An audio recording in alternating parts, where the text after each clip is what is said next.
Good morning, and thanks for joining our live coverage of the NASA SpaceX Crew-11 mission as it returns to Earth.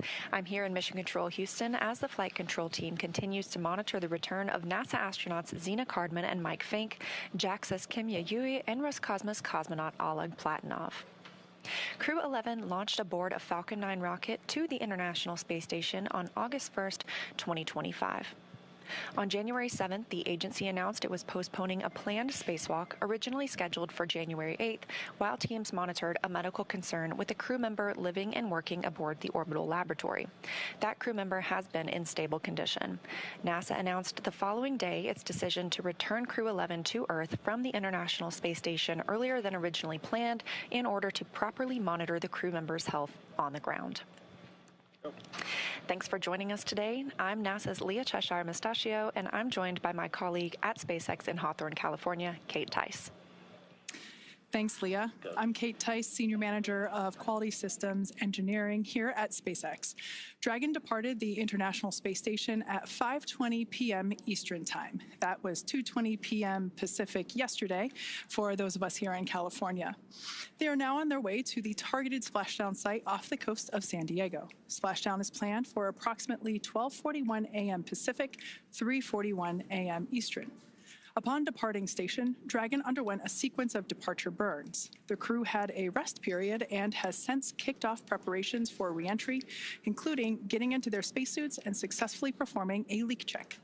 Dragon has a series of steps to complete before returning Crew-11 home.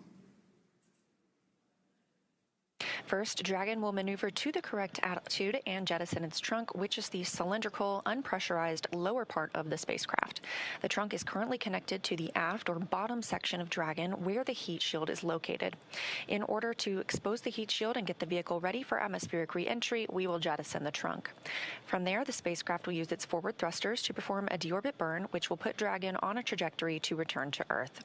That deorbit burn uses Draco thrusters on Dragon, primarily the four located on the forward bulkhead, and is executed at the apogee or the highest point of Dragon's current orbit around Earth. This deorbit burn will alter Dragon's path to ultimately line it up to re-enter Earth's atmosphere and splash down off the coast of San Diego. For these operations, the United States Coast Guard, in coordination with SpaceX and NASA, establishes a safety zone to ensure public safety and for the safety of those involved in the recovery operations. Dragon SpaceX, the team has pulled go for deorbit, entry, and landing.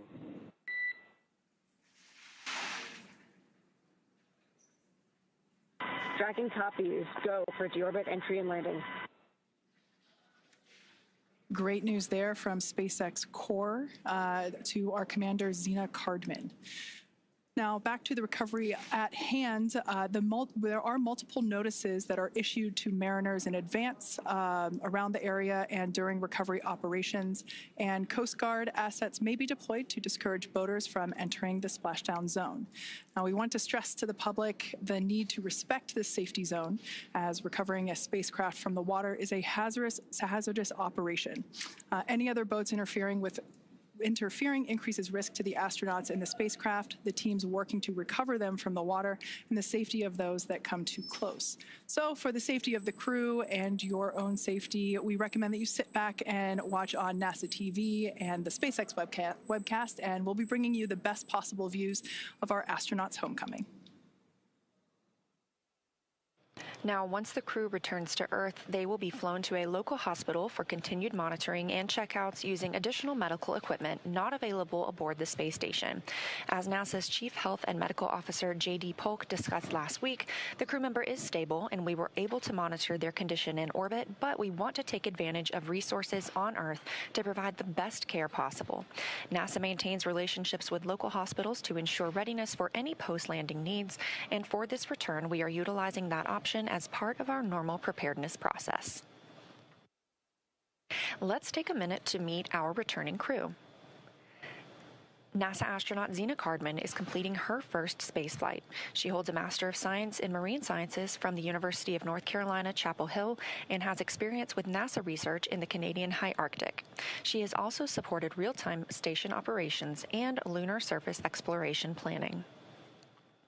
Next up is NASA astronaut Mike Fincke, who is now a veteran of 4 spaceflights. He has spent 549 days in space, and that includes 9 spacewalks that total 48 hours and 37 minutes spent outside the orbiting lab.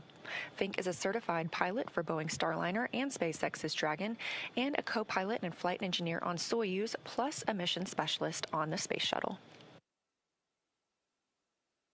Exploration Agency, or JAXA astronaut Kimiya Yui is completing his second trip to the space station. He was selected as an astronaut by JAXA in 2009 and recently hit a milestone of 300 days in space. Rounding out the crew is Roscosmos cosmonaut Oleg Platonov, who was selected as a cosmonaut in 2018 and is completing his first spaceflight.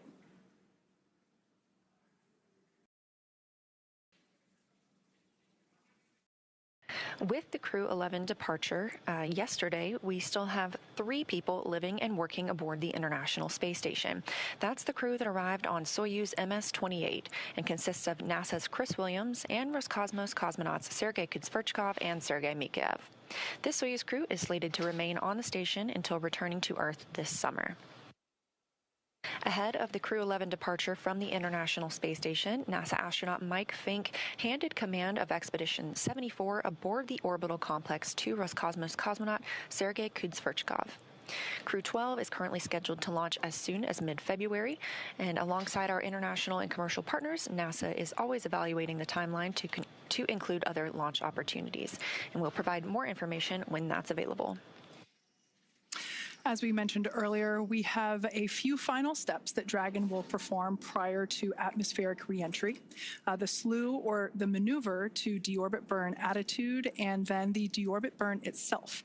This deorbit burn is the last time that the forward Dracos, which are the 4 thrusters located on top of the spacecraft, just under the nose cone section, it's the last time that they will ignite for this mission.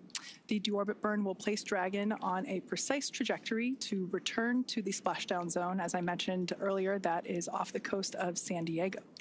We expect this burn to commence around 11:51 p.m. Pacific time.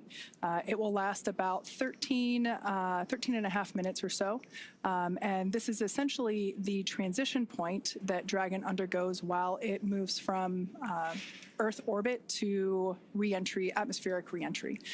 So it is the final moment in which we are essentially programming Dragon to fly itself back for its precise landing off the coast of San Diego.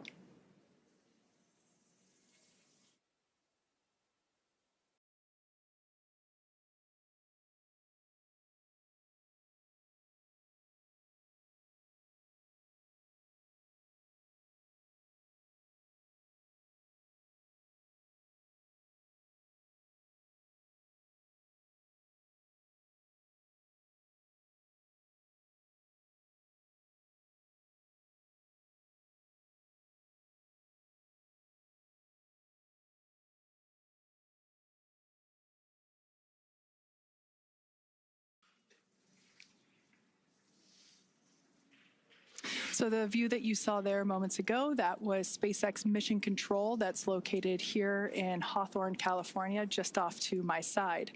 That is where our teams monitor Dragon, checking in on all of its systems to help make sure that the crew has a safe journey.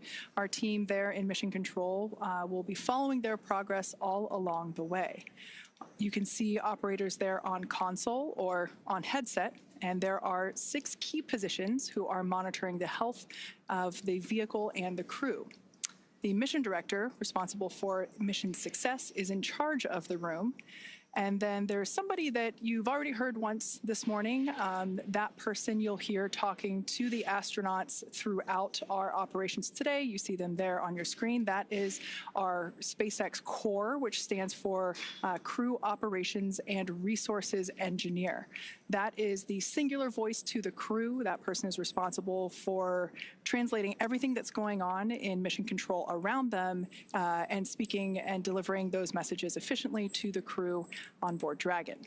Now, the other positions are focused on specific things like vehicle systems and navigation and control, avionics, software, propulsion, life support, and communications with ground segments.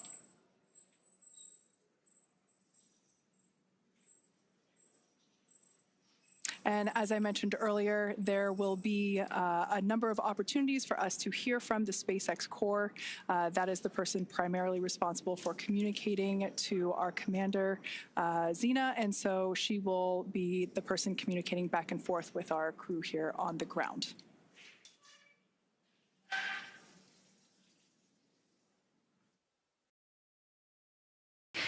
Mission Control Houston, on the right side of your screen, is staffed 24 hours a day, 7 days a week, 365 days a year.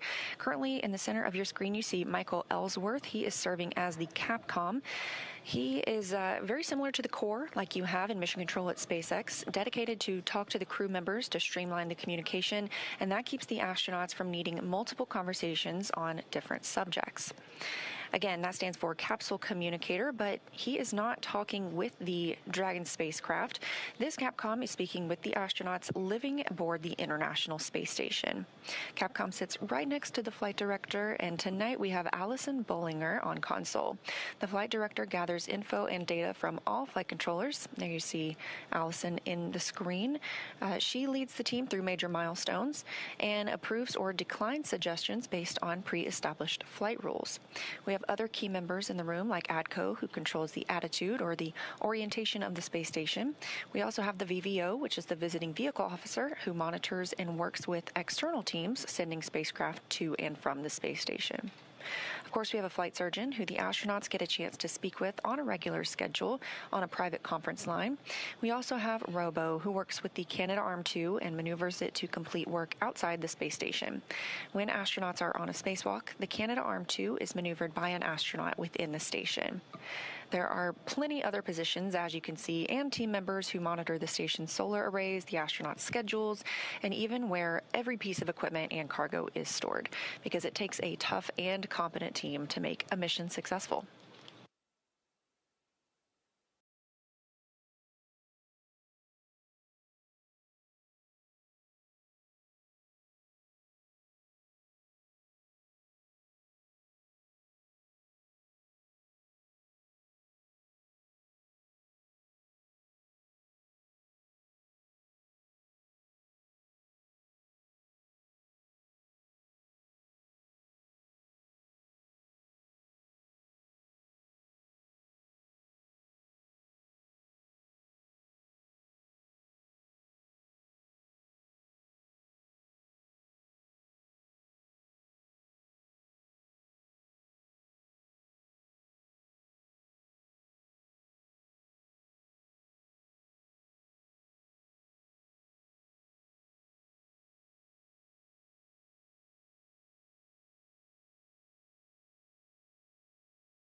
As they're on their way home, let's take a look at the Crew-11 mission patch. This patch was designed by the crew, and its colors celebrate the 3 nations they represent. And the 3 stars honor their space agencies working together. 2 sunbeams form the number 11, shining on a tiny blue dot, which is our home on Earth. A dragon looks on, which is a nod to both the spacecraft and the spirit of exploration, while a red flame wraps around it all, symbolizing the full journey: launch, life in space, and today, a safe return home. And if you look closely, you'll see a tribute to their children in the stars, which is a reminder that missions like this inspire the next generation.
If you're just joining us, thank you for watching. You are tuned into the live coverage of NASA's SpaceX Crew-11 mission and their return to Earth. Again, we are expecting their splashdown at approximately 3:41 a.m. Eastern Time, but the next major milestone we're standing by for is the deorbit burn. That's at 2:51 a.m. Eastern Time.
Now, before they begin their atmospheric re-entry, let's take a moment to get to know the crew that we're bringing home.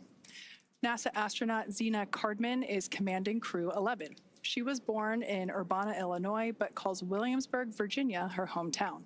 She's a scientist at heart, with degrees in biology and marine science from the University of North Carolina at Chapel Hill. Before joining NASA, Zena did field work in some of the most extreme environments on Earth, including Antarctica, the Canadian high Arctic, and volcanic terrain in Idaho and Hawaii. She was selected as part of NASA's 2017 astronaut class, affectionately known as the Turtles. Zena was originally assigned to Crew 9, but was later reassigned to command Crew 11 to support changes in station operations. And when she's not training for spaceflight, she enjoys rock climbing, writing poetry, and powerlifting. Next up is your Crew-11 pilot, NASA astronaut Michael Fincke. He's a Pennsylvania native and a veteran of 3 previous space flights, spending more than a year of his life in orbit. He first flew to space in 2004 as a flight engineer on Expedition 9, then returned in 2009 to command Expedition 18, where he helped prepare the station for future 6-person crews. In 2011, he took part in the final flight of Space Shuttle Endeavour, STS-134, logging 3 more spacewalks along the way. Fincke has also been a key player in NASA's commercial crew efforts, supporting development of the Boeing Starliner. He served as a backup pilot for the crew flight test, helping shape Starliner's avionics and software from the ground up, and he co-hosted a launch broadcast. Outside of spaceflight, he's a passionate learner into geology, astronomy, reading, and languages. He's conversational in both Japanese and Russian, which is a skill that comes in handy on the International Space Station.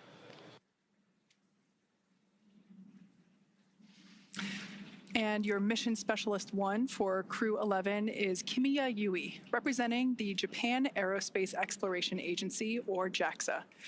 A former test pilot and Air Force officer, Yui graduated from Japan's National Defense Academy in 1992 and rose to the rank of lieutenant colonel in the Japanese Air Self-Defense Force. He was selected as a JAXA astronaut in 2009 and made his first trip to space in 2015, spending 142 days aboard the International Space Station as part of Expeditions 44 and 45. During that mission, he made history as the first Japanese astronaut to capture JAXA's H-2 transfer vehicle, a crucial piece of cargo hardware. He also helped build out a new experimental module inside Kibo, Japan's laboratory on station, and carried out Dragon SpaceX, 5 minutes to deorbit sequence start.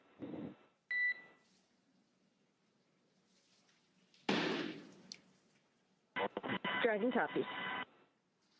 All right, that was SpaceX Core, just letting the crew know that we're about 5 minutes away from the initiation of that 13-minute deorbit burn. Now back to Kimiya Yui. He carried out experiments, 21 experiments, in fact, on behalf of JAXA while on board station. In 2016, Yui was named chief of JAXA's astronaut group, and today he's on his way back to space, or excuse me, is on his way back from space. And rounding out the crew, we have mission specialist Oleg Platonov, a cosmonaut for Roscosmos, Russia's space agency, and a graduate of the Krasnodar Higher Military Aviation School of Pilots, where he earned a degree in engineering and the rank of lieutenant. Platonov completed his cosmonaut training in 2018 and was certified as a test cosmonaut that same year. His flight to the International Space Station was launched last year, continuing our chapter in international collaboration. He's married and has 1 child, and Crew-11 was his first journey to space. Again, we are standing by for the deorbit burn, which will bring Crew-11 home, again, splashing off the coast of California approximately 1 hour from now. That's 3:41 a.m. Eastern Time.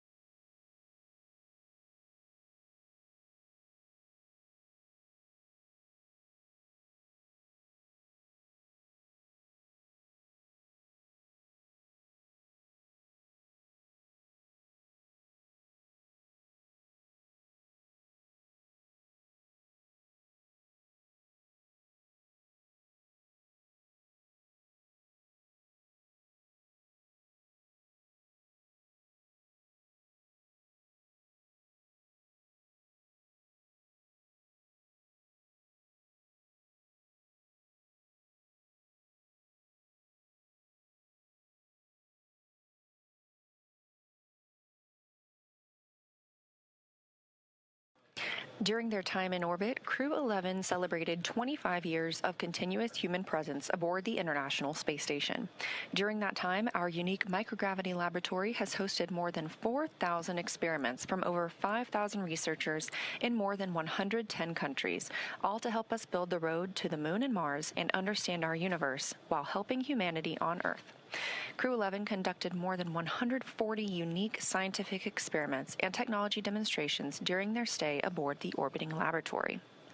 Continuing the space station's legacy of groundbreaking science, Crew-11 worked on experiments to understand bone loss and studied bioprinted human tissues to understand or to ensure the health of astronauts on future missions and improve the quality of life for patients on Earth. They worked on the development of long-term storage of cryogenic fluids in space with Earth-bound medical and industrial applications. The team also tested an inflatable capture bag that aims to remove space debris from orbit, protecting future spacecraft and crews, and could also be used to capture samples during exploration missions and enable mining of small asteroids. Let's dive into some of these experiments and investigations. The MABLE-B study investigates how microgravity affects bone marrow stem cells and their secretion of proteins involved in bone formation and loss. Researchers aim to determine whether blocking a bone loss pathway could help prevent that bone loss. Findings may lead to new strategies for combating bone loss both in space and on Earth. MVP Cell 07 studies how bioprinted liver tissue with blood vessels matures in microgravity, focusing on cell behavior and tissue development. Researchers are examining how space may affect the structure and function of these engineered tissues. Results could help advance space-based production of high-quality tissues and organs for medical use on Earth and support astronaut health on future missions. Capture Bag Demo tests an inflatable debris capture bag on the space station, assessing its opening, closing, and ability to stay airtight in microgravity. This technology could be used to remove space debris from orbit, protecting future spacecraft and crew members, and could also be used to capture samples during exploration missions to the Moon and Mars and enable mining of small asteroids. Next up is ZBOT-NC. Many spacecraft use cryogenic fuels, which are extremely cold, for propulsion. These fuels must be kept extremely cold to stay liquid, but SpaceX's temperature fluctuations can cause them to slowly evaporate and escape the tank. This creates fuel efficiency and mission planning. So ZBOT-NC investigates how specific types of gases affect pressure control in propellant tanks in space.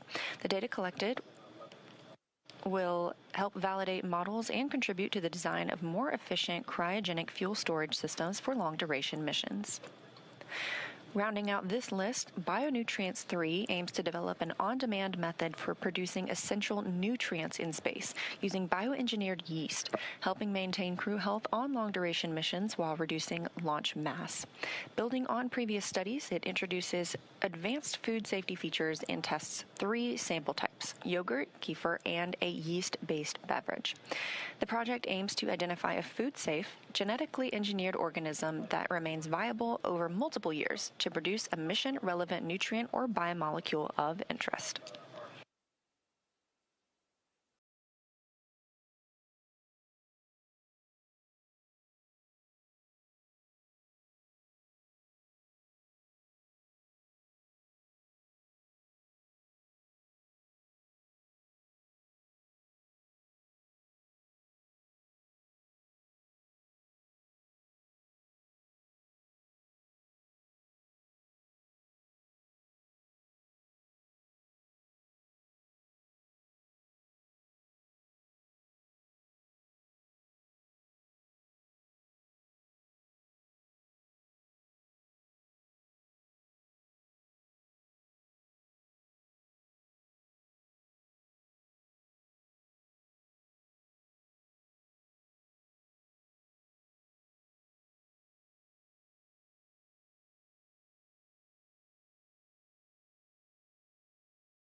If you've just recently tuned in, we are standing by for the call out of the initiation of our deorbit burn. We're expecting that to begin at 11:51 p.m. Pacific time.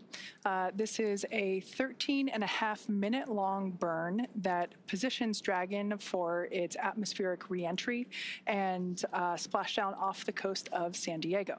So like I mentioned, we are standing by. That should be coming here in just a couple of minutes as we expect that to initiate at 11:51 p.m. Pacific time.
As we await that deorbit burn, which we expect to commence momentarily, just a look at some of the Crew-11 statistics.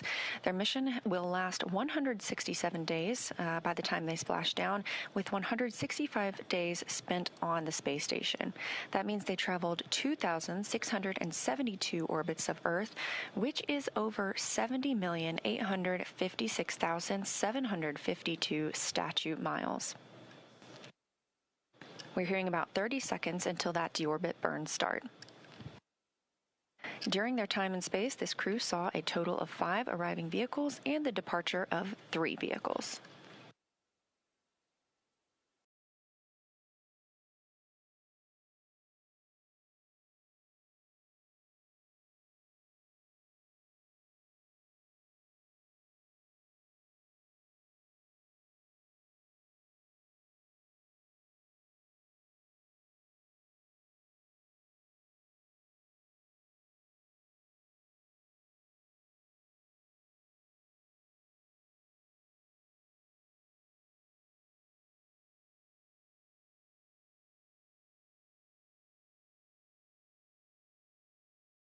And right on time at 2:51 a.m. Eastern Time, we have confirmation that the deorbit burn has begun.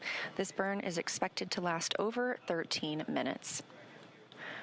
For these return and splashdown operations, the United States Coast Guard, in coordination with SpaceX and NASA, establishes a safety zone to ensure public safety and for the safety of those involved in the recovery operations, as well as the crew aboard the returning spacecraft. Multiple notices are issued to mariners in advance and during recovery operations, and Coast Guard assets may be deployed to discourage boaters from entering the splashdown zones. We want to again stress to all of the public the need to respect this safety zone. Recovering a spacecraft spacecraft from the water is a hazardous operation, and any other boats interfering increases risk to the astronauts in the capsule, the teams working to recover them from the water, and the safety of those that come too close. Now, for the safety of the crew and your own safety, we would love for you to continue joining us on NASA Plus and the SpaceX webcast, because you're going to get the best views of our astronauts on their journey home.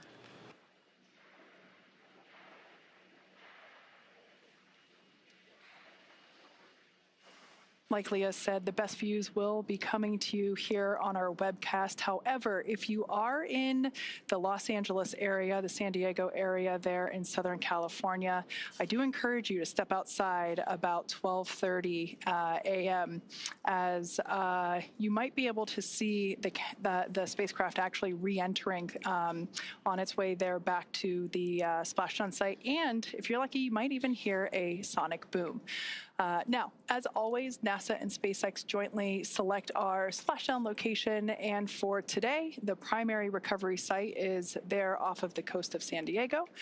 The selection process works with a lot of different variables, including the space station's orbital trajectory, what landing sites are available and have favorable weather, how much free flight capability that Dragon has for the trip home, and of course, the sleep schedule for the returning crew members.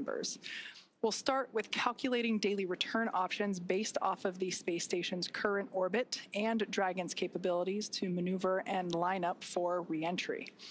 The time from undock to landing at the primary site can vary from less than 6 hours to more than 39. For Crew-11 this evening, their journey is going to be about 10.5 hours in total. Of course, getting home the quickest comes with some obvious benefits, but we always have to make sure that the crew is properly rested for all these dynamic operations. And of course, that would prevent us from scheduling 20-plus hour days for them. Trajectory and ballistics experts provide the daily opportunities that would line up with the Dragon as it's coming back to the landing zones. And then we split them into what we call ascending and descending opportunities.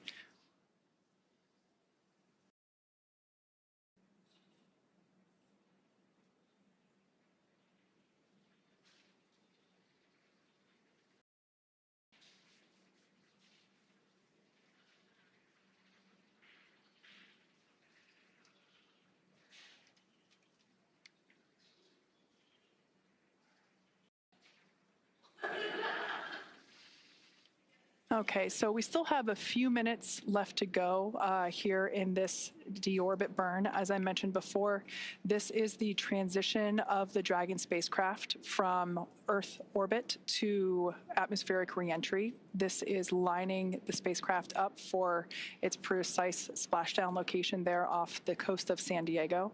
So in a couple minutes, in fact, we expect this deorbit burn to conclude at 12:04 a.m. Pacific time.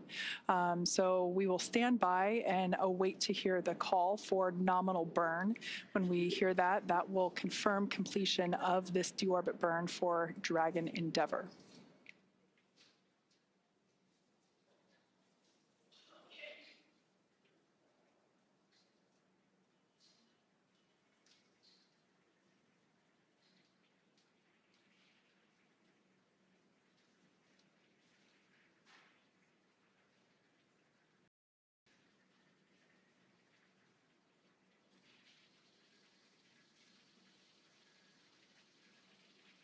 As I mentioned earlier, we will hear primarily the SpaceX core, or the crew operations and resource engineer.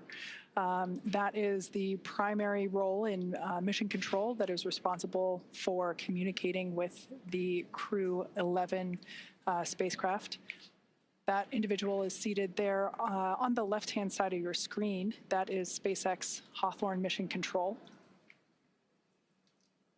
Also seated there, I believe I see my boss, SpaceX Vice President Bill Gerstenmaier, sitting there in the front row. This group of operators are standing by and monitoring Dragon's progress throughout this burn.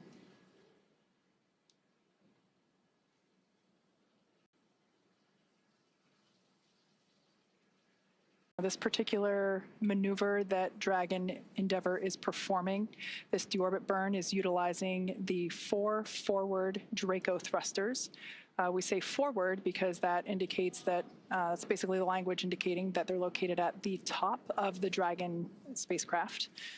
These 4 Draco thrusters, this is the last time that they will be utilized for this mission. This deorbit burn will last for a total of about 13.5 minutes.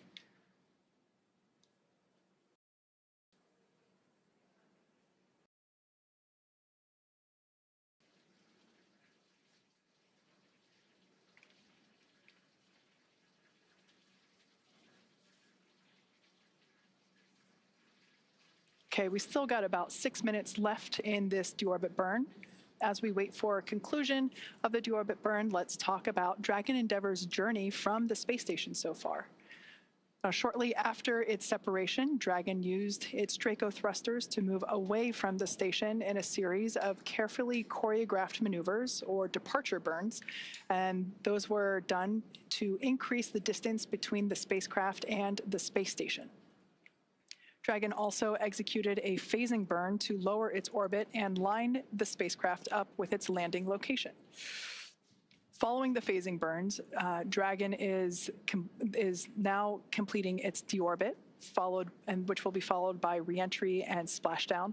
Now, during the deorbit sequence, several things will happen, including trunk separation, closure of the nose cone, as well as deployment of the drogue and main parachutes, ultimately followed by splashdown.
Again, if you're just joining us, this is the live coverage of NASA's SpaceX Crew-11 mission return to Earth.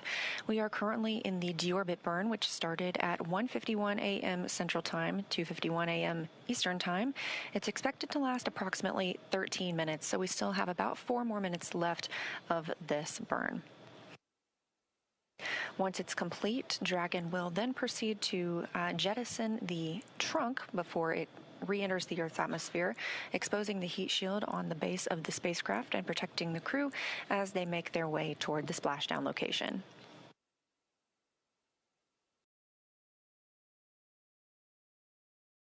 And we are anticipating splashdown at 3:41 a.m. Eastern, 2:41 a.m. Central Time off the coast of California.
All right, we have just over a minute remaining in this 13.5-minute burn. This is the deorbit burn.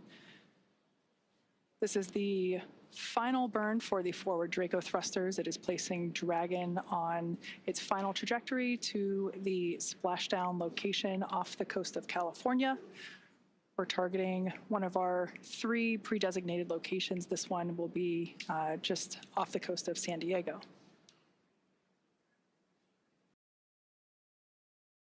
Shortly after the burn concludes, we should hear a call out indicating that the burn was nominal. This would be good news and letting us know that we are continuing with progression of our milestones. After deorbit burn, we will jettison the trunk and have atmospheric reentry.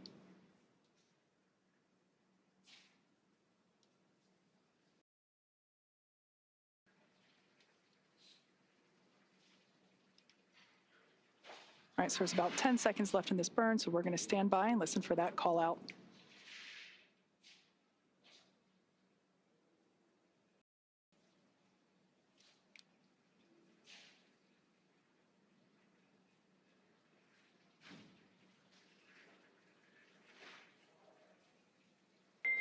Dragon SpaceX, deorbit burn complete.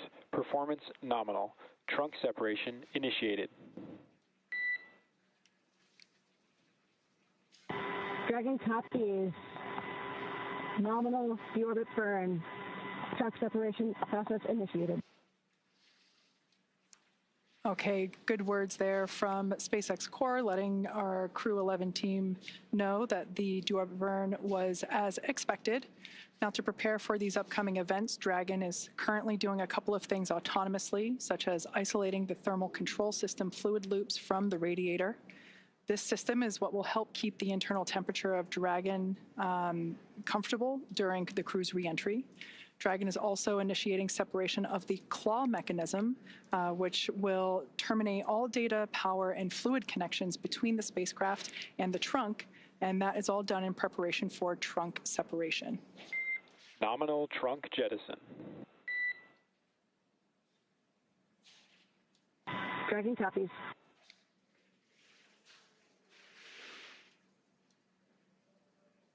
All right, great news there. We heard the call out for a successful trunk separation. So that means that telemetry is looking good.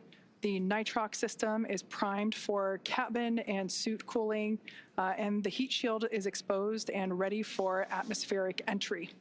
Now, since we separated the trunk, we are no longer able to generate any new power, but we don't need to since we're coming on home and Dragon has more than enough battery power already stored.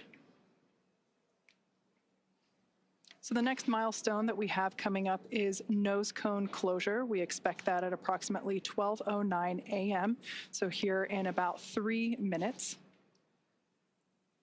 The nose cone is at the top of the spacecraft, and it is the structure that protects the docking system as well as the guidance, navigation, and control system. We'll be using 12 hooks to lock and secure the nose cone prior to its atmospheric entry.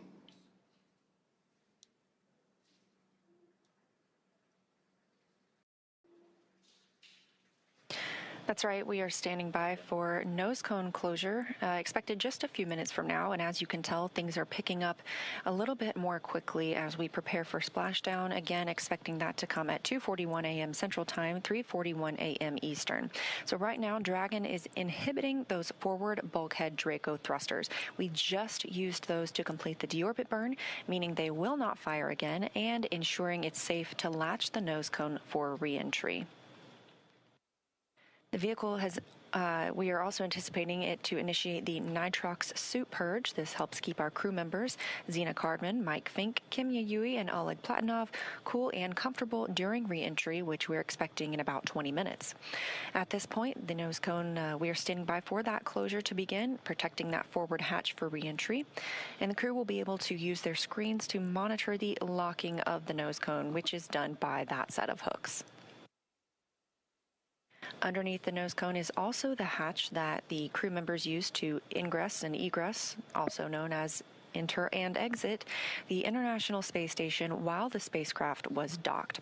Now, once they splash down, they'll be using the side hatch to exit the spacecraft and onto the recovery ship. That side hatch is what they used to enter Dragon back in August when they launched to the space station.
For those of you that have just recently joined us for Crew-11 Splashdown, we have completed the deorbit burn that set Dragon on its precise trajectory back to our splashdown location off the coast of San Diego, California. We've also jettisoned the trunk, and we've just closed the nose cone. So these are the final physical changes for the Dragon spacecraft prior to its atmospheric entry.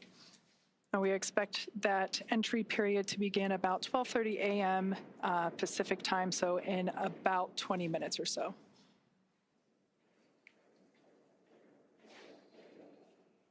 We also expect the crew to receive their final entry briefing.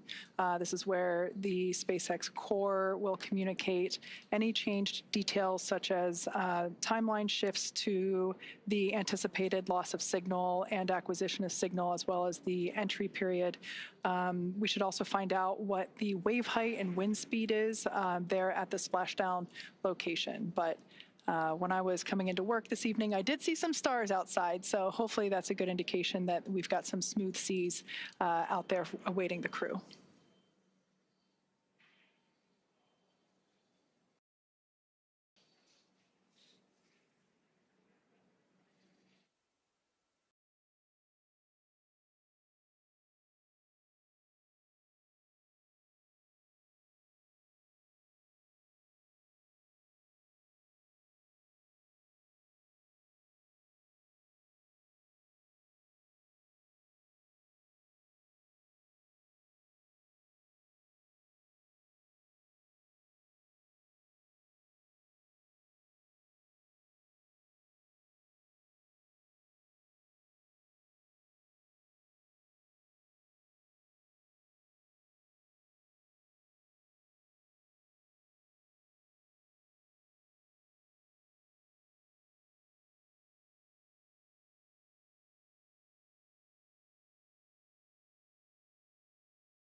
As we are in the process of the hooks and latches driving to secure and close the nose cone, just a recap of what we've seen so far tonight.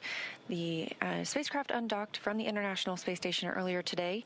This Crew-11, spent 165 days aboard the orbiting laboratory, but 167 days in space altogether, if you count the time they have spent getting to and from the space station. At 1:51 a.m. Central Time, 2:51 a.m. Eastern, the spacecraft executed the deorbit burn. That was an approximately 13-minute-long burn, committing the spacecraft to coming home and splashing down off the coast of California.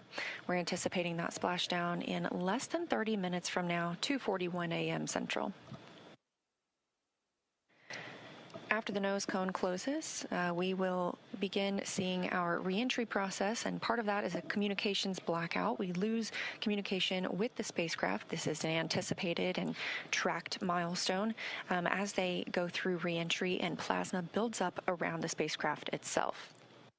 We do regain that communications shortly thereafter, and following that, we anticipate seeing drogue parachutes deployed. There are 2 of those, as well as 4 main parachutes, slowing down the spacecraft to a splashdown time of, again, 2:41 a.m. Central Time. So we're just standing by for confirmation of nose cone closure.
Dragon SpaceX, nose cone secured for entry.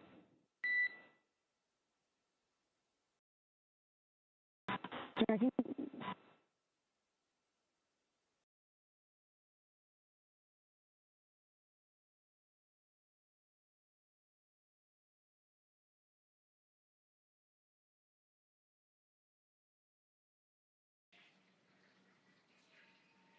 Okay. Okay, we heard good news there. The nose cone is closed and secured, locked in position, ready for atmospheric reentry.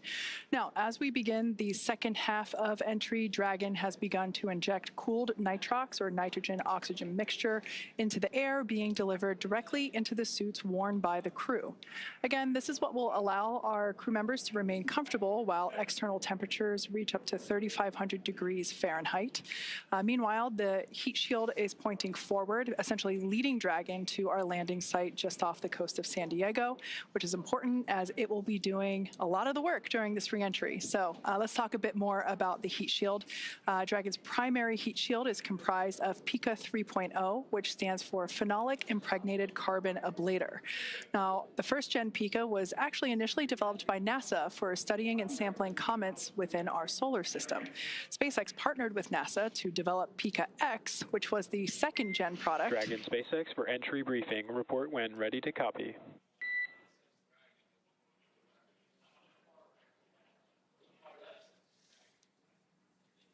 Ready to copy.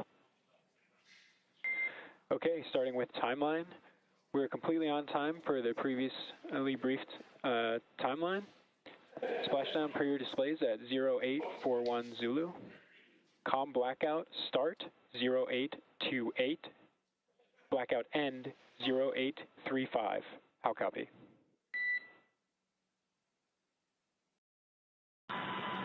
Copy, we are on time for 0841 splashdown per the timeline. COM blackout start 0828, COM blackout end 0835.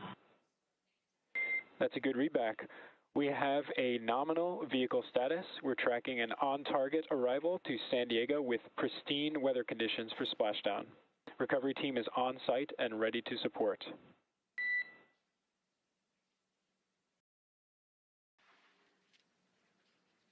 Dragon copies, nominal vehicle, excellent weather, and teams are ready to support. And with that, please report when tablets are secure, restraints are tightened, and visors are down.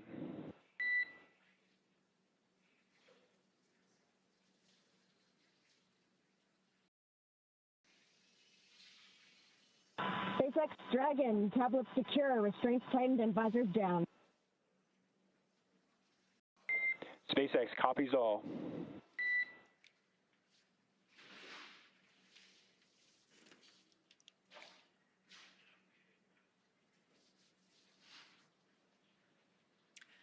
All right, so as expected, that was our entry brief to the crew, letting them know that there were actually no updates to the anticipated timeline this morning. So that's great news. Everything is looking well on timed with our anticipated timeline. So as we mentioned before, we expect our anticipated loss of signal to occur around 12:28 a.m. Pacific. So in just about 8 minutes from now, we will have, we anticipate that signal to be regained, or anticipate that signal to be acquired again at 12:35 a.m.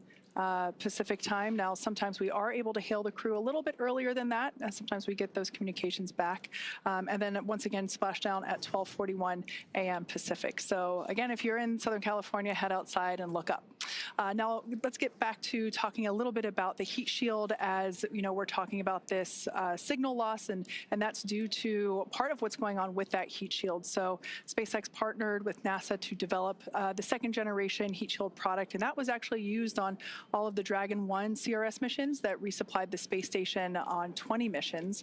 Then fast forwarding to Pika 3.0, that was developed specifically for use on Dragon 2 crew and cargo with enhanced structural and thermal properties that optimized the heat shield and drove down cost and mass. So the remainder of Dragon is composed primarily of a SpaceX proprietary ablative material.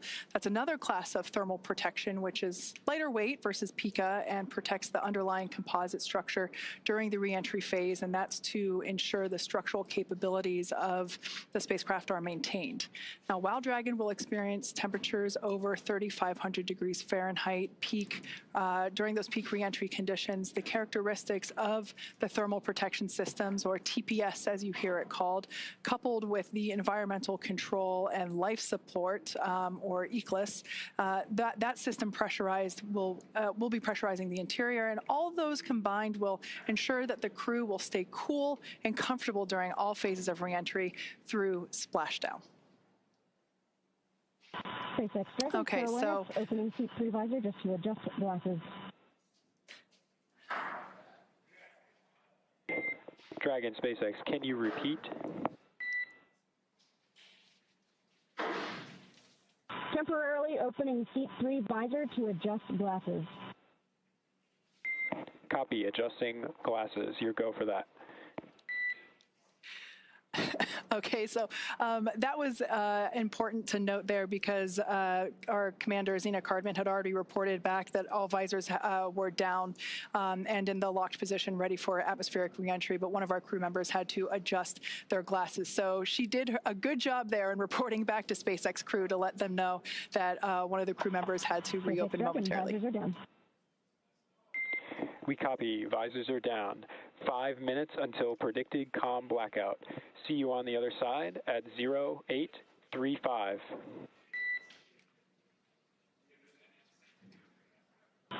Copy 0835. Talk to you soon.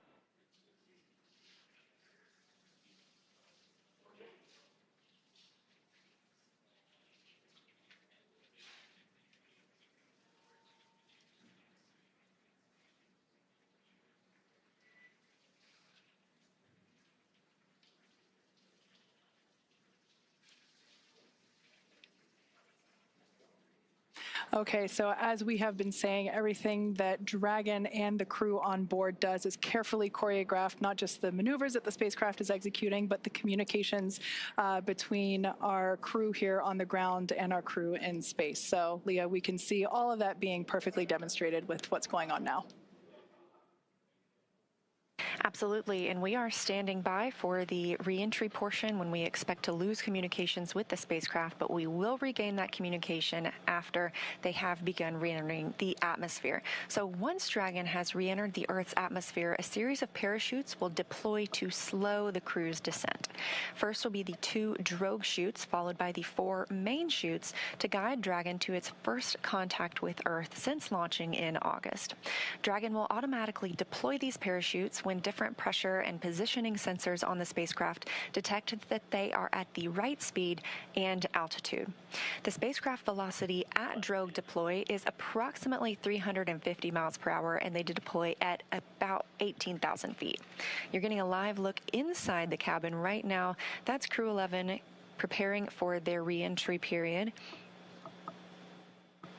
Again, having spent 165 days aboard the space station, and when they splash down, capping a 167-day mission. Before they can splash down, though, a little bit more about those parachutes.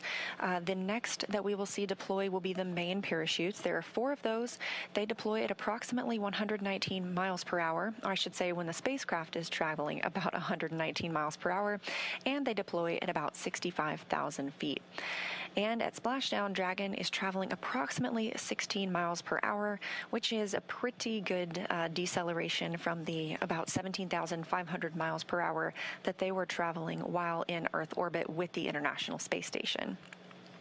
Now, the highest G load the crew will experience during re-entry is approximately 3 to 5 Gs, so about 3 to 5 times what we are experiencing right now standing on Earth. This view is over the shoulder of Commander Zena Cardman and pilot Mike Fincke of the Crew-11 spacecraft. In this view, you can see their crew displays. They're able to monitor everything happening with the spacecraft. However, all the next milestones should be completely autonomous and hands-off for the crew.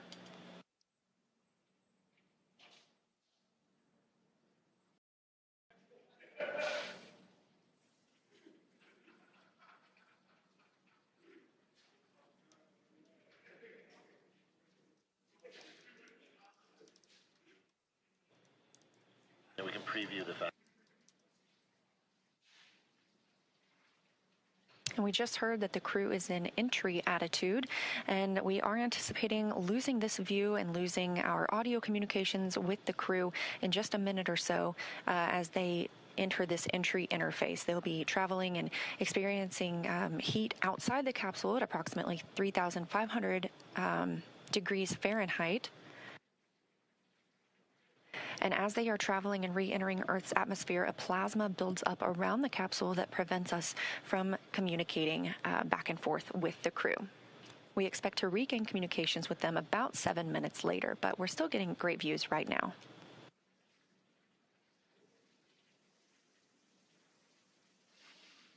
I love this view over their shoulders because you can see what our pilot and commander can see. They're continuing to follow along with Dragon's progress.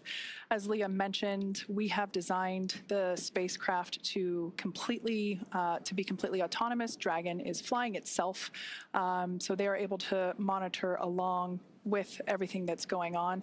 I also want to momentarily point out on the bottom of your screen there, you have some graphical interfaces there that represent the speed and the altitude, and it looks like we've lost our views there as that, we are now entering the period of anticipated loss of signal.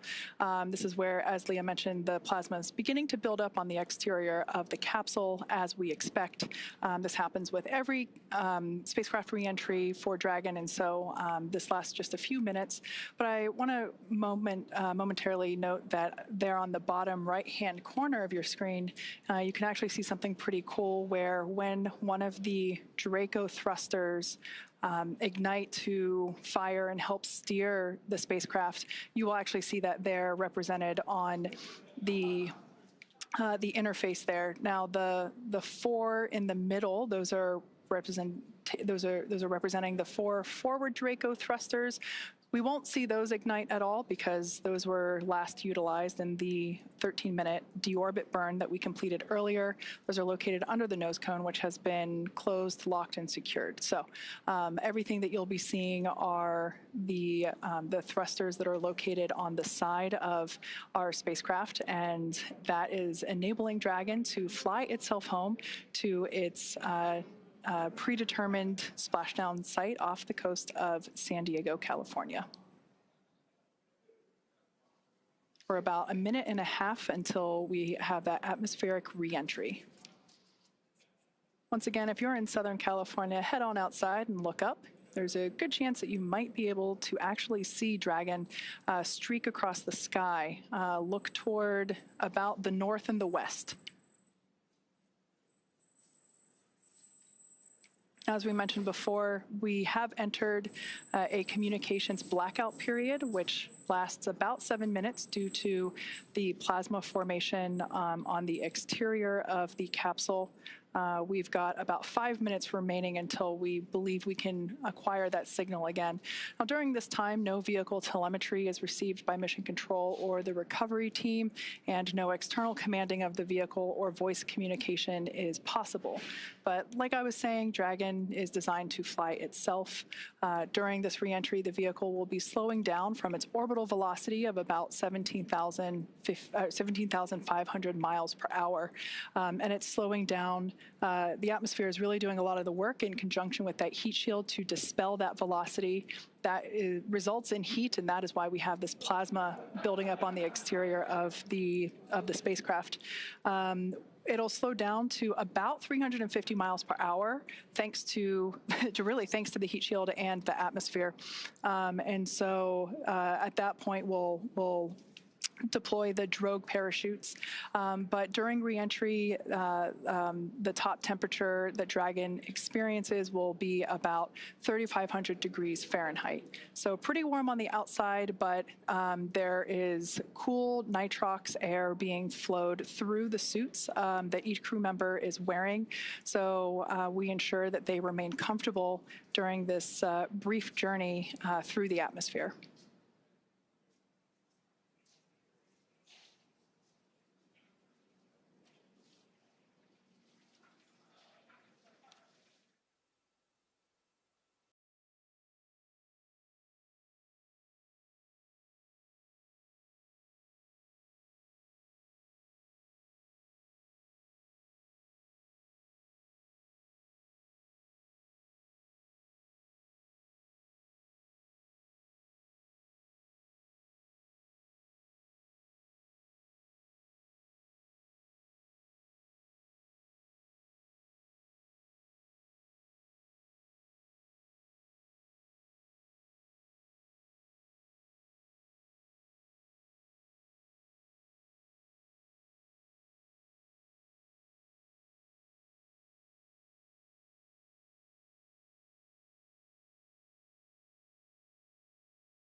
Now, while we await AOS, or acquisition of signal, let's go through a brief recap of today's events.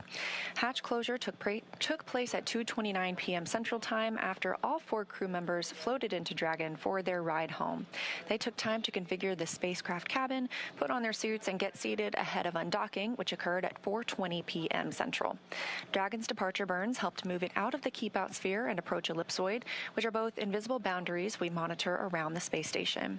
Since then, we completed the deorbit burn at 1:51. Oh, and you're getting your first views of reentry. This is live, and if you're in California, you can go see this with your own eyes. This is Crew-11 re-entering after 167 days in space.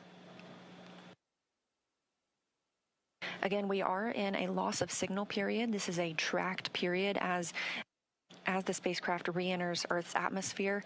We anticipate regaining signal with Crew-11 momentarily, and when the spacecraft reaches an altitude of 18,000 feet above Earth, 2 drogue chutes will deploy to slow it down ahead of the 4 main parachutes deploying at 6,000 feet in altitude. Now, splashdown will be the milestone we will see after that, which is expected for 2:41 a.m. Central Time. So again, we're standing by for acquisition of signal and continued communication with Crew-11, expecting that just a few minutes from now.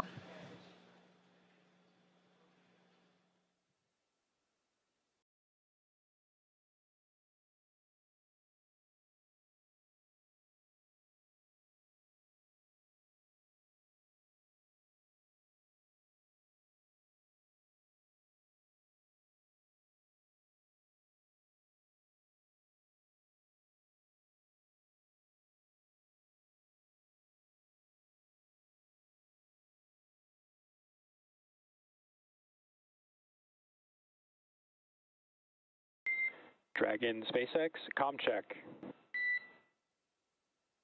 SpaceX Dragon, loud and clear. We have you the same, loud and clear. Expect automated chute deployment. Copy, automated chute deploy expected.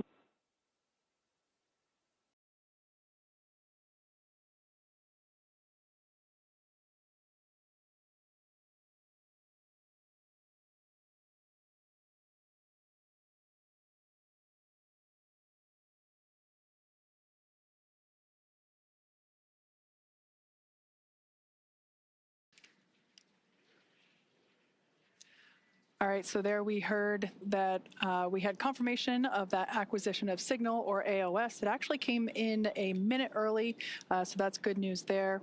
We heard the core inform the crew to expect drogue parachute deployment that happens when Dragon senses the right speed and altitude. So that's roughly about 350 miles per hour and around 18,000 feet in altitude. There we have a view from... GPS converged. Expect nominal altitude for drogue chute deploy. Dragon copies, expecting nominal altitude. So we'll have that drogue deploy in about a minute from now, but we have our first views from the WB-57. This is a high-altitude tracking plane that is providing these thermal signatures via infrared. This is really cool to see here as we continue to track Dragon on its way back to planet Earth.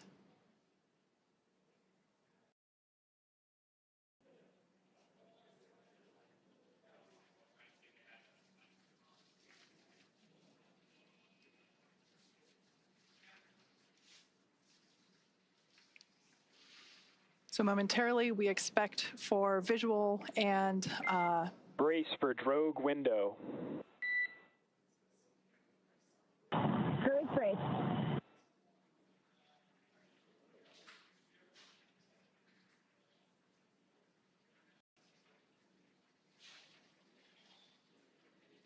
Dragon has safed the propulsion system as we anticipate drogue deployment any moment now.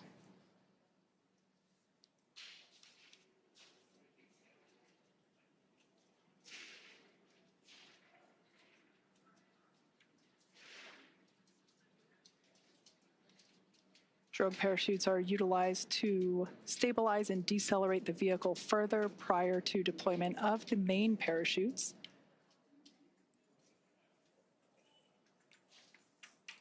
Drogue should be deploying here in a couple seconds, and mains will follow in about 1 minute.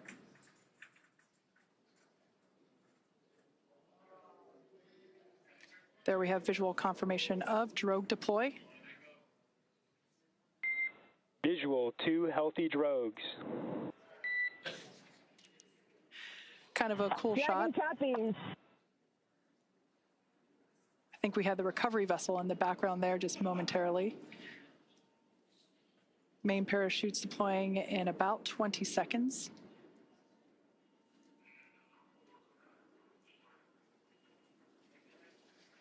The main parachutes deploy when the vehicle's about 119 miles per hour and around 6,000 feet.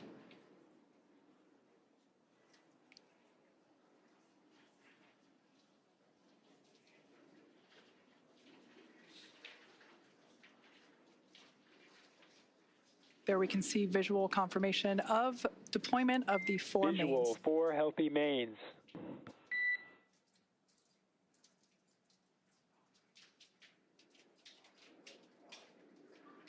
These main parachutes help decelerate the spacecraft even further.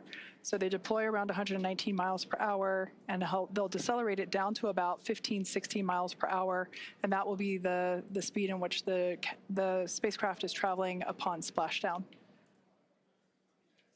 Once again, we're anticipating splashdown at 12:41 a.m. Meters. Copy, 1,000. We'll now begin to hear Crew-11 Commander Zena Cardman call out the altitude from her seat there in Dragon Endeavour.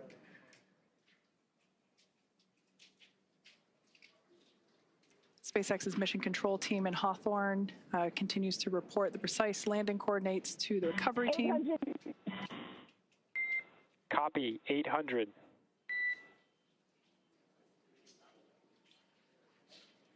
Those main parachutes now fully reefed or inflated. We ensure that the parachutes inflate over a few seconds to help reduce the shock to the system. 600 meters. Copy, 600.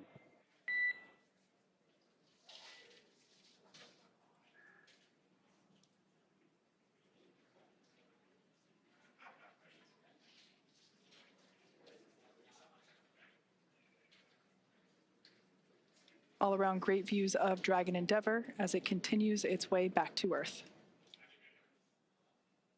Meters. Copy, 400. Crew are braced.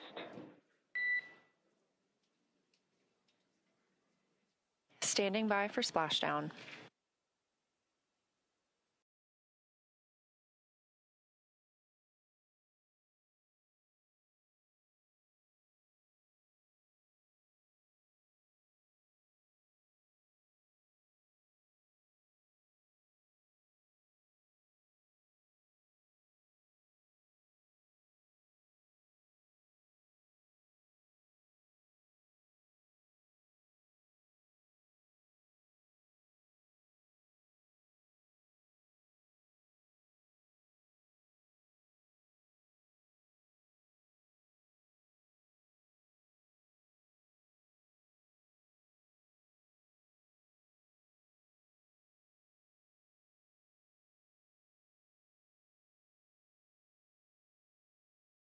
These 7 days in space, Dragon and NASA astronauts Zena Cardman and Mike Fincke, Kimiya Yui of JAXA, and Roscosmos cosmonaut Oleg Platonov are back on Earth.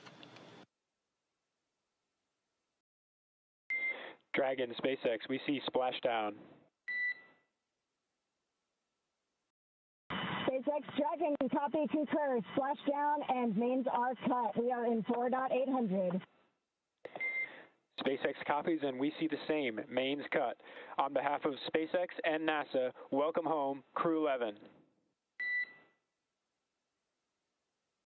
SpaceX Dragon, it's so good to be home. With deep gratitude to the teams who got us there and back.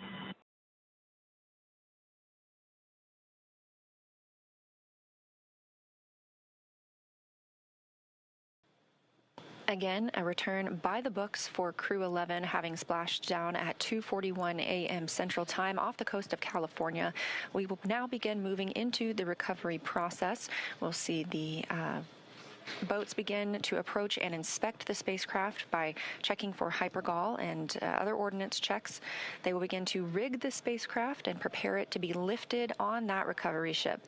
And this is a great view of some of those boats that go out and check the spacecraft. They are going to be sniffing it, essentially, for these hazardous fuels that can linger once the spacecraft has re-entered Earth's atmosphere.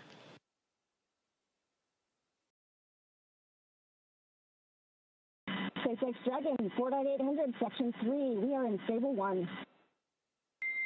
SpaceX copies. Stable 1.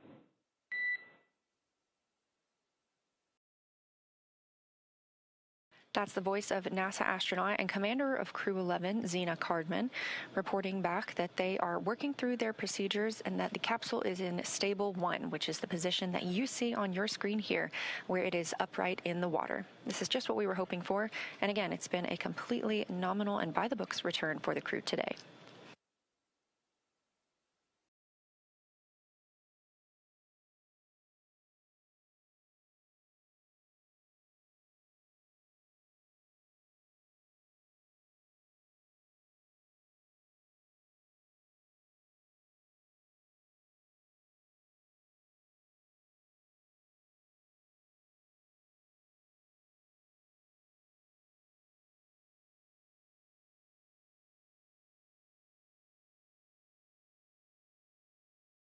This is a live view of Crew-11 aboard Dragon from the SpaceX recovery vehicle, or from their SpaceX recovery ship.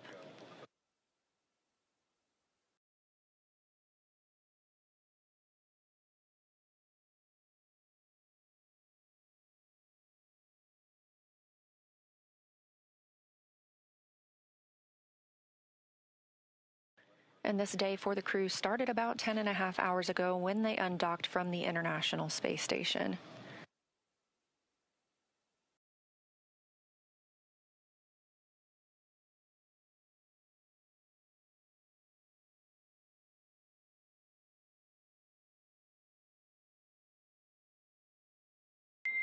SpaceX recovery teams have been given the go to approach. SpaceX is go for recovery personnel to approach. Expect personnel alongside in 1 minute.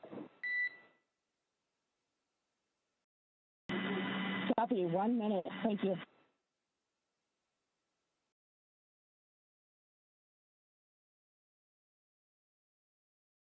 And you just heard that call out from the Corps in Hawthorne, California, to the crew aboard Dragon, that the SpaceX personnel who have been in the general vicinity of Dragon's anticipated splashdown location now have the go to approach the spacecraft and begin that recovery process.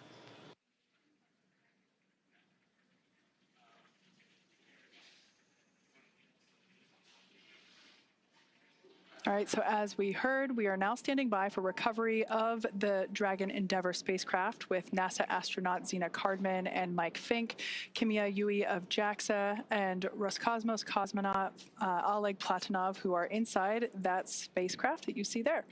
Now, Dragon has already, I would also like to point out, we've got some folks here approaching the spacecraft now that they have gotten the okay for the approach. They're on some fast boats there. This is the SpaceX recovery team. Personally, one of my favorite teams to work with here at SpaceX.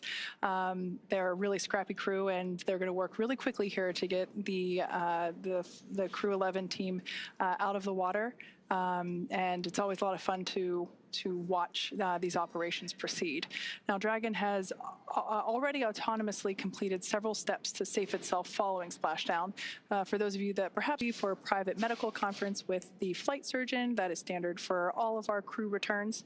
That will be done on a private channel. Great view here from the drone. This is our first look at the front side of Dragon Endeavour. I love this view because you can see the lights on the inside. This crew member here is actually on the capsule, beginning to place the rigging required for completion of the safety sweeps. That was just indicating that the recovery team performed the required checks to ensure that there weren't any unfired pyros, which are used to... Dragon, be advised, transitioning forward link Comm will be unavailable for approximately 5 minutes.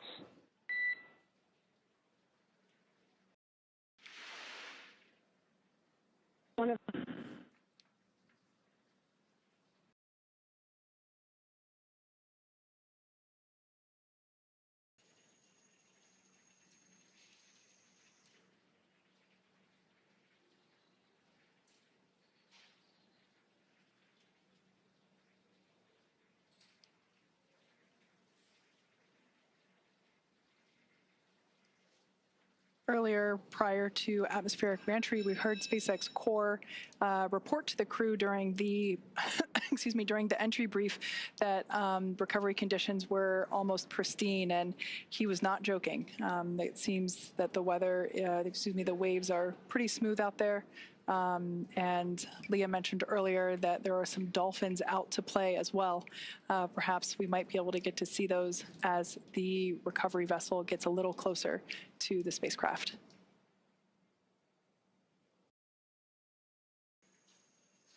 On your screen now are our operators at SpaceX Mission Control. They continue to monitor Dragon Endeavour during these recovery operations, as well as communicate directly to the recovery team. Everything is carefully coordinated within our procedures, and here you see folks that are responsible for individual portions to ensure that everything is executed as planned.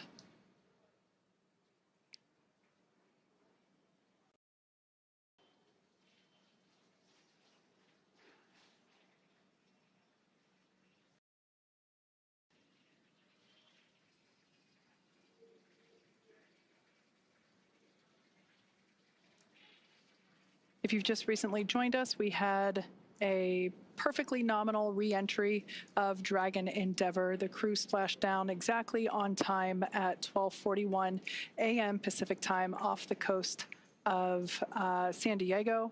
The recovery team has arrived at the splashdown location and are placing the required straps onto the Dragon spacecraft.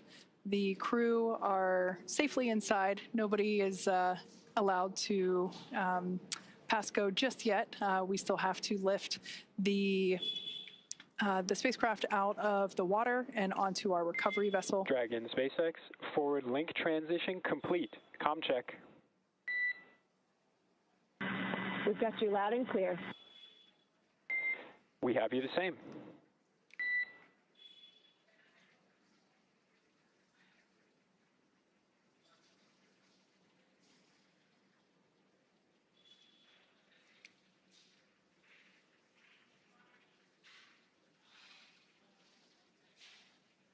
Hopefully we'll be able to bring those views of the recovery team back. But at this point, I can share that one member of the recovery team is still, oh, there we can see our recovery vessel continuing to approach Dragon Endeavour there in its splashdown location. We still have one recovery team member working to apply the rigging to the capsule. You can see that work ongoing there. As we've seen, this involves climbing on top of the spacecraft itself to attach these hoist rings and connect the lifting lines. Overall, the progress tonight has been very smooth and very rapid. Depending on the sea state, it can take us a little bit longer, but things are really smooth this evening, and the recovery team is very efficient. It takes us less than an hour to raise Dragon onto the recovery vessel and remove the crew from the spacecraft. After initial medical checkouts, the crew will return to land within 4 hours by helicopter. So everything continuing to proceed as scheduled and as anticipated.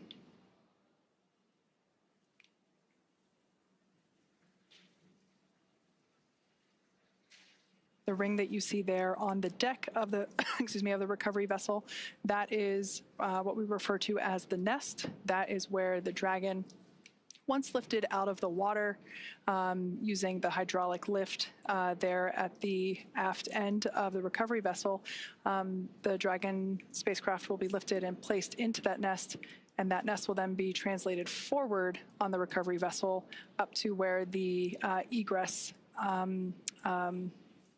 the egress bay is located.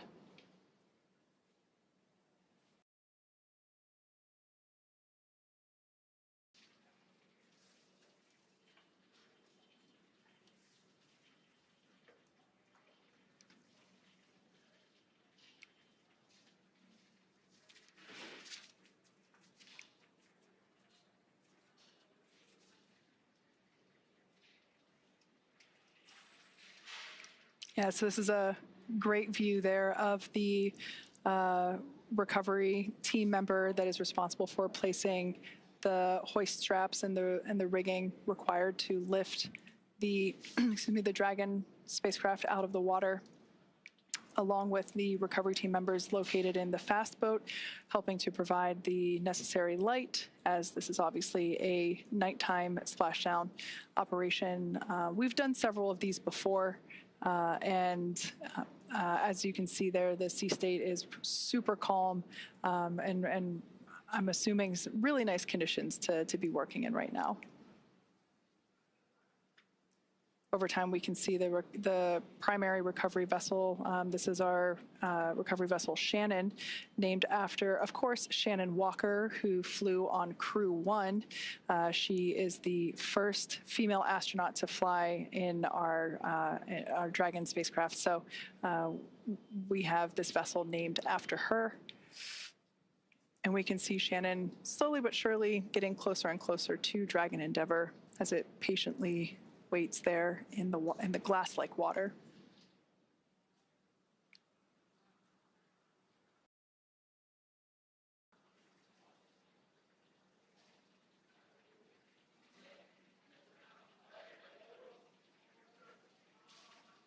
Once all the required straps and rings are in place and the recovery vessel is in its location and everything is attached, we'll actually see that recovery team member jump off from the capsule and into the water. It's one of my favorite moments of the recovery process.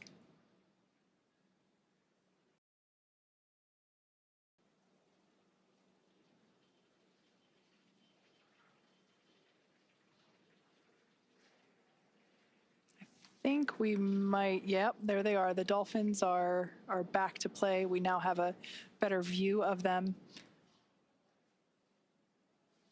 I'm sure they're very intrigued by all the lights that are in the area here in the middle of the night in Southern California.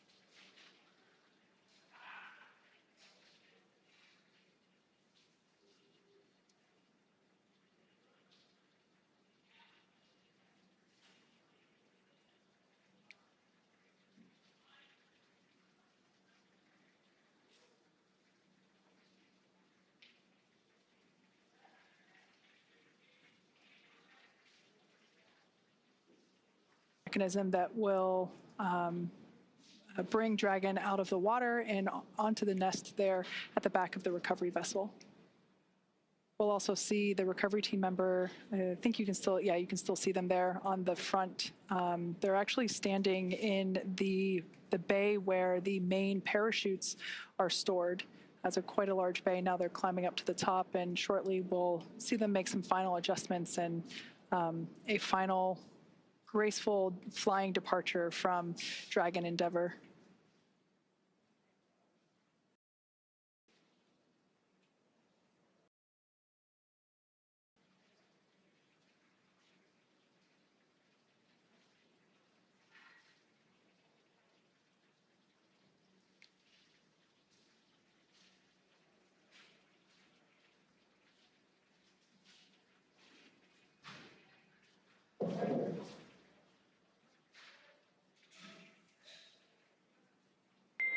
brace for capsule lift.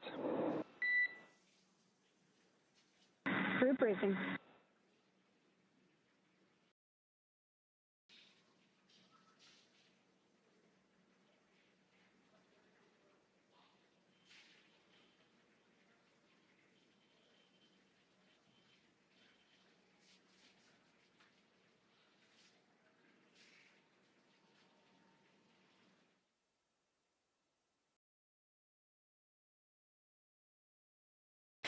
Now, as you can see, the recovery teams are preparing to lower the vessel's hydraulic lift mechanism, and that's going to bring the spacecraft into the on-deck translation system, also known as the nest.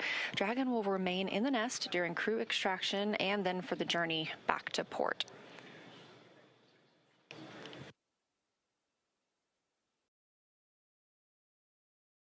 Again, all of this coming right after splashdown at 2:41 a.m. Central Time, right on time, and a really expedient recovery, partially thanks to the calm sea states and great weather that is out in the San Diego area right now, but also due to the swift and very well skilled and practiced efforts of the NASA and SpaceX recovery teams.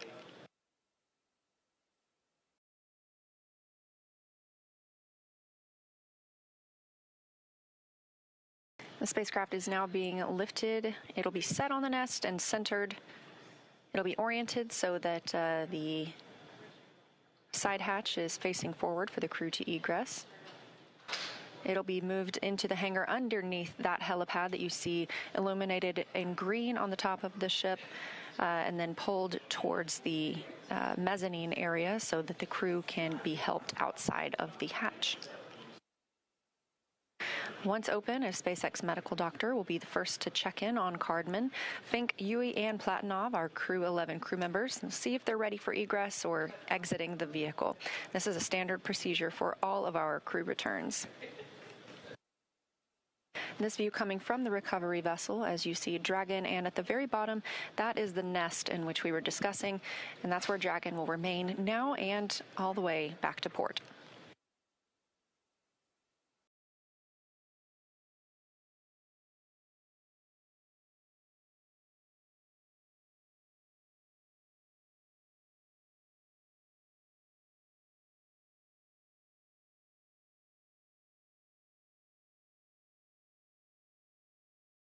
You can also see, facing forward, that is Dragon's side hatch we were discussing. This is the same hatch they used to enter the spacecraft on launch day in August. And of course, this is different from the top hatch. You can not see that because it's underneath the nose cone at the very top of the spacecraft. We've been following along all the way through deorbit burn and nose cone closure tonight. That top hatch underneath the nose cone is what the astronauts and cosmonaut used to enter and exit the International Space Station while Dragon was docked. So before we open this side hatch, the spacecraft's cabin pressure must be equalized with the outside environment. And of course, once that hatch is open, this will be the crew's first breath of fresh air back on Earth since boarding their spacecraft at the start of their journeys back in August.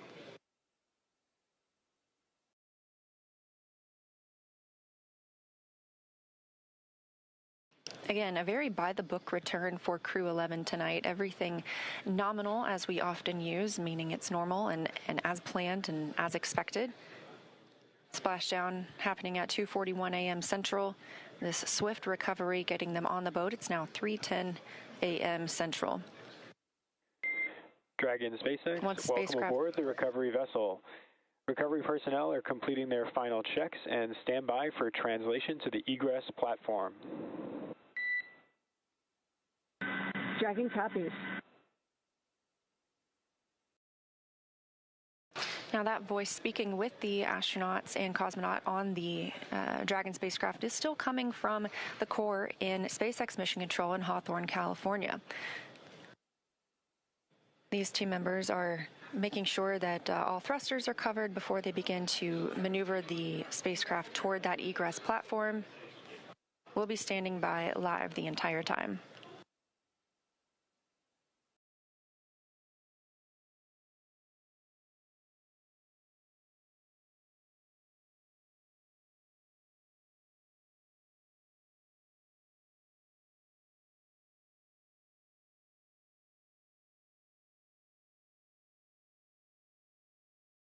This is the 6th flight of this spacecraft. In all, Endeavour has flown 9 NASA astronauts, 3 visitors to the International Space Station, 2 Roscosmos cosmonauts, 1 retired NASA astronaut, 1 ESA astronaut, and an Emirati astronaut from the UAE to and from the International Space Station.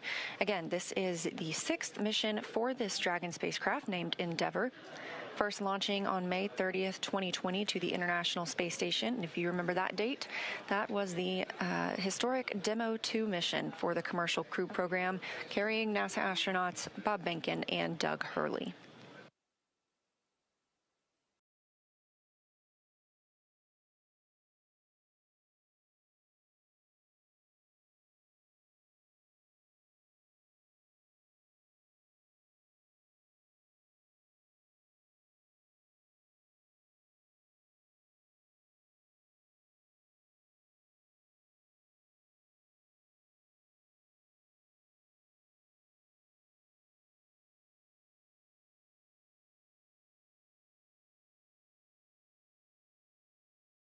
What you're seeing here are SpaceX team members. They are preparing the vehicle to be moved to that egress platform, making sure everything is safe, that the rigging is properly attached.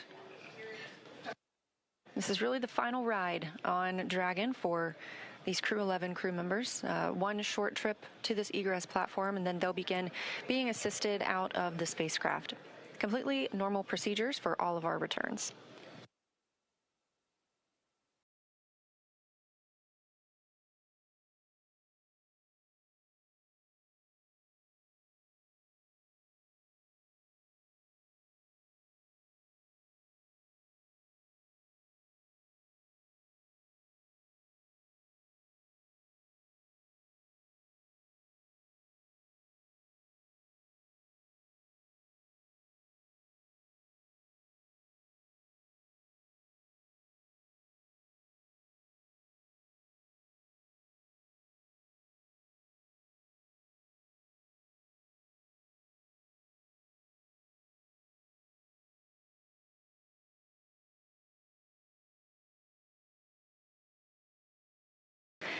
And this is a live view from Mission Control in Houston, Texas, the International Space Station Flight Control Room. We have some additional visitors beyond the usual flight controllers and flight directors that staff this room 24/7. In the center of your screen, you'll see NASA Administrator Jared Isaacman speaking with team members, specifically right now the Spartan flight controller.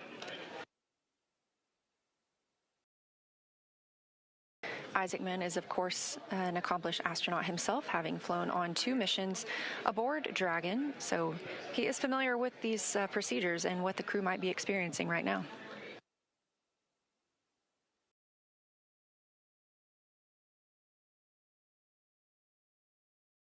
Back on the recovery ship, the teams continue to prepare to move Dragon to that egress platform. We'll get ready to officially welcome home the Crew-11 astronauts and cosmonaut. Again, that's NASA astronauts Zena Cardman and Mike Fincke, JAXA's astronaut Kimiya Yui, and Roscosmos cosmonaut Oleg Platonov, wrapping up a 167-day in space for these crew members.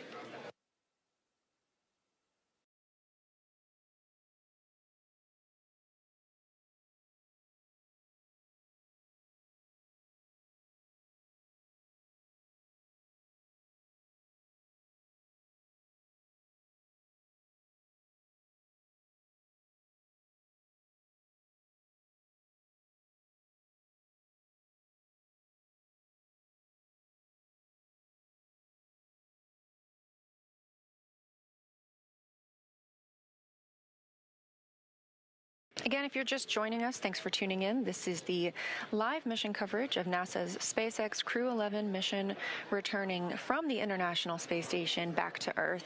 As you can see, this is the Dragon spacecraft, and splashdown occurred at 2:41 a.m. Central Time, right on time.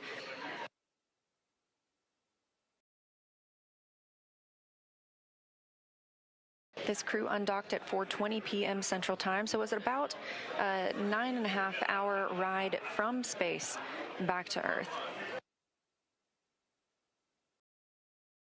They wrapped up 165 days aboard the International Space Station, 167 days in total for this mission. And we are seeing motion for Dragon. They are pulling it to the egress platform. It's a short distance, and this view coming from that platform itself. This will align it properly with the side hatch, where we will see the astronauts egress or exit the capsule. They will be assisted after being checked on by a medical doctor, and this is standard procedure for all of our returning crews.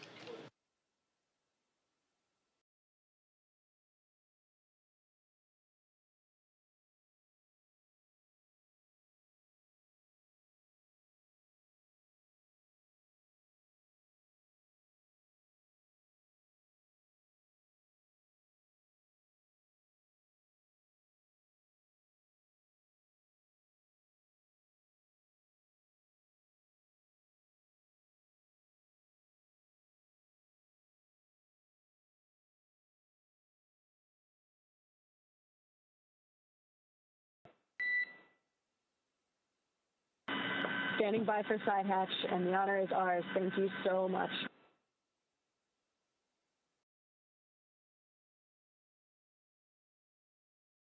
Good words from the Corps in SpaceX Mission Control to the crew.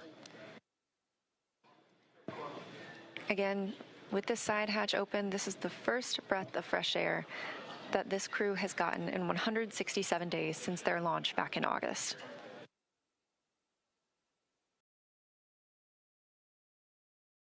That hatch opening coming at 3:19 a.m. Central Time, and with a splashdown occurring at 2:41 a.m. Central Time, a pretty rapid access of the crew.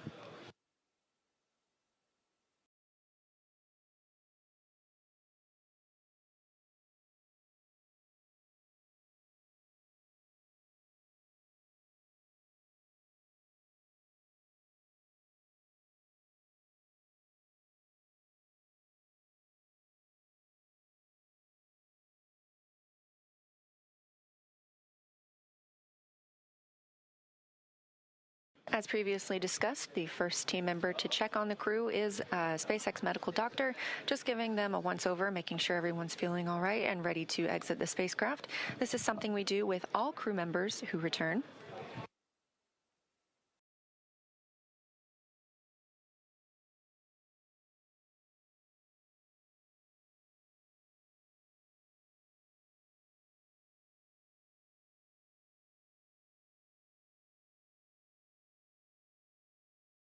Just over 40 minutes since our crew splashed down off the coast of San Diego. Again, that coming at 2:41 a.m. Central Time. We are expecting to see them exiting the spacecraft very soon.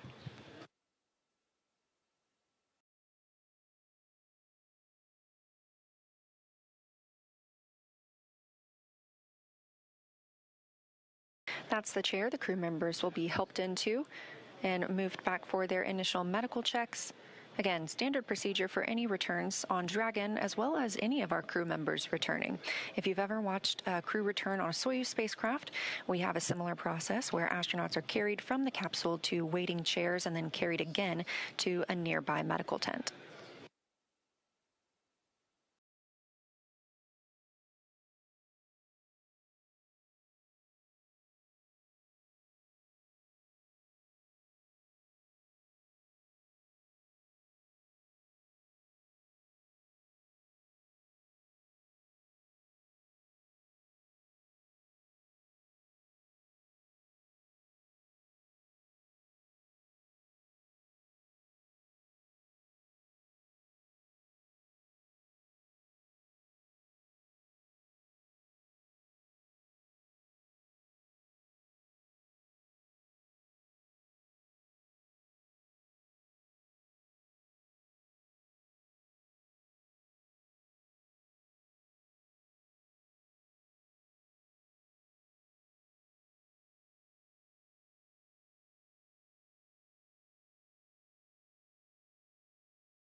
Again, you're watching live coverage of Crew 11's mission and return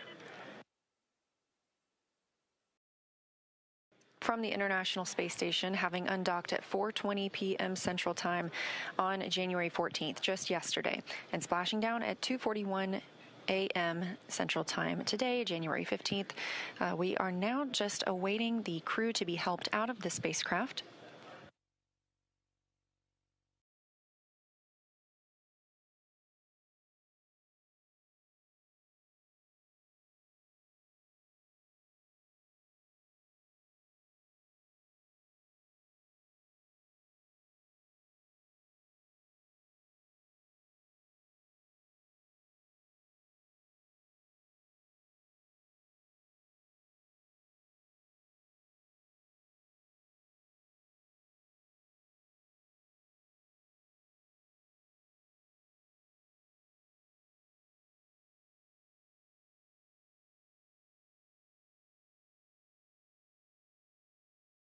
And it looks like our first crew member out of the spacecraft is NASA astronaut Mike Fincke.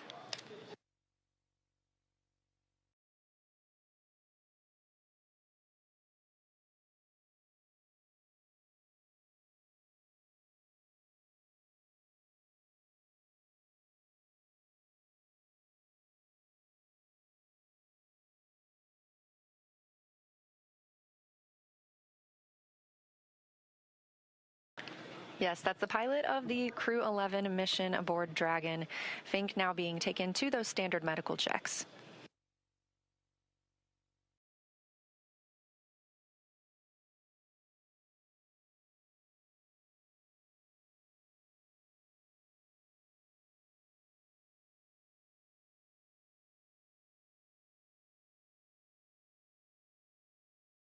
And since we just saw Mike Fincke, it's worth noting he now has 549 total days in space. That's the fourth all-time most days for NASA astronauts.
Standing by for our next crew member to exit the spacecraft.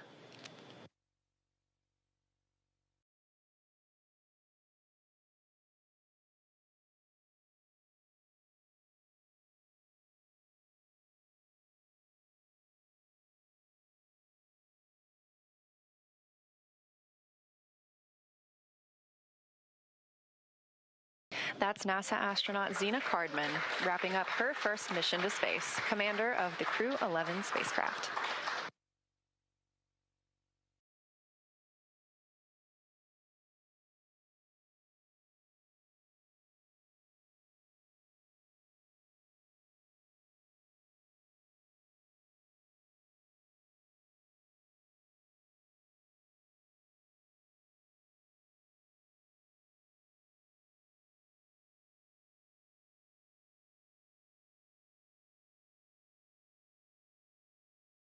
That's another footrest being handed out of the capsule, and we'll be standing by to see who is next to be brought out of the spacecraft. Again, you see them being helped onto these stretchers.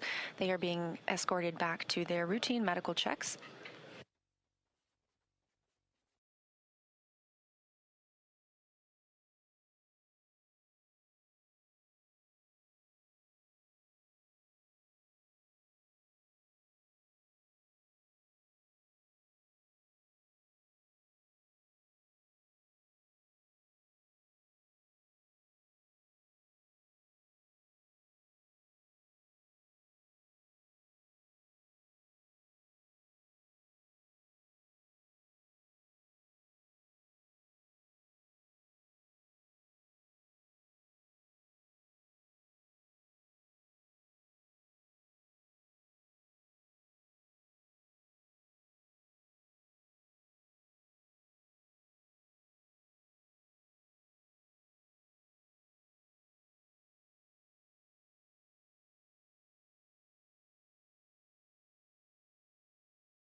Our next crew member to exit the spacecraft is JAXA's astronaut Kimiya Yui. Yui just reached the milestone of 300 days in space across 2 missions.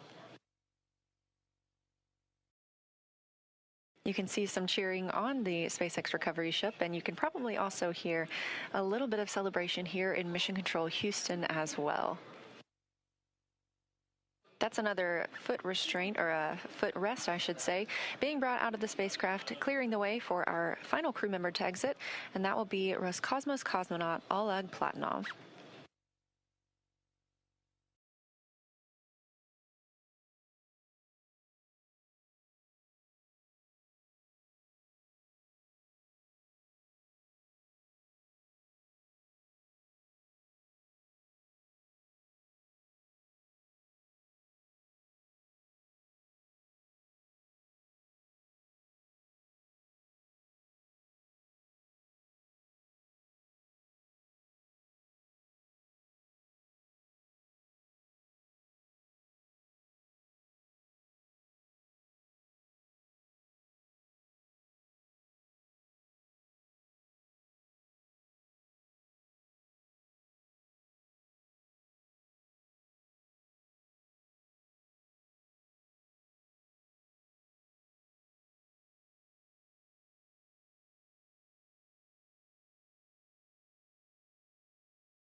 And we see the 4th crew member of Crew-11 being helped from the vehicle now.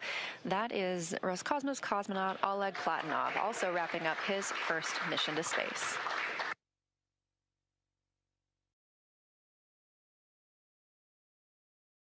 Now that NASA astronauts Zena Cardman and Mike Fincke, Kimiya Yui of JAXA, and Roscosmos cosmonaut Oleg Platonov are safely back home on Earth and getting checked out by the medical teams, we're going to wrap up our live coverage of their return. This crew's journey concludes following a launch on August 1st, 2025, aboard a Falcon 9 rocket to the International Space Station. It was the 4th flight for Fincke, who now has 549 days in space, the 2nd for Yui with 309 days in space, and the 1st flight for Cardman and Platonov, who now have 167 days in space. With their mission coming to an end, the crew have began packing up their research and personal items for the return to Earth last week. The Soyuz MS-28 crew, including NASA astronaut Chris Williams and Roscosmos cosmonauts Sergei Kutsverchkov and Sergei Mikheyev, remain aboard the space station and will continue their mission through this summer. Crew 12 is currently scheduled to launch as soon as mid-February and will provide more information once that is available.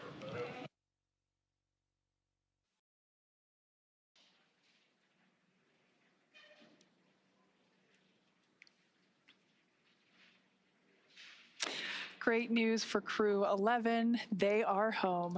The journey back began yesterday, about 13 hours ago, when they closed the hatch to Dragon and undocked from the International Space Station at 12:29 p.m. Pacific, 3:29 p.m. Eastern.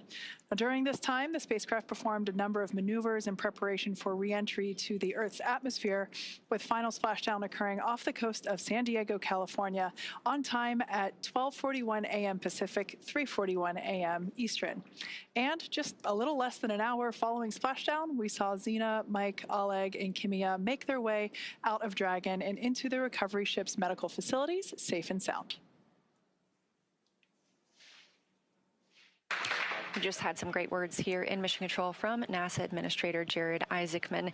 And we are still monitoring the crew as they continue their journey back to home. So after the checkouts on the ship, the crew will be flown to a local hospital for continued monitoring and checkouts using additional medical equipment not available aboard the space station. As NASA's Chief Health and Medical Officer J.D. Polk discussed last week, the crew member is stable and we were able to monitor their condition in orbit, but we want to take advantage of resources on Earth to provide the best care possible. NASA maintains relationships with local hospitals to ensure readiness for any post-landing needs, and for this return, we are utilizing that option as part of our normal preparedness process. Afterwards, the crew members will take a NASA plane for the short flight back to Houston. They'll then be reunited with families to bring an end to this mission. Thank you, as always, for joining us for the coverage of Splashdown for Crew-11. Excuse me. Remember to follow SpaceX on X and NASA Online on social media for updates. Pardon me. Here we go. For updates for the very latest on crew and cargo flights to and from the International Space Station. That's it for us here at SpaceX Hawthorne. Go Dragon and go Crew-11. And we'll continue to share the progress of the crew on social media as they travel back home. We also have a post-Splashdown news conference coming up at 2:45 a.m. Pacific Time, 5:45 a.m. Eastern Time, where leadership will share the latest updates as we conclude this mission. From all of us at NASA and SpaceX, it's been an honor. Thanks for joining, and welcome home, Crew-11.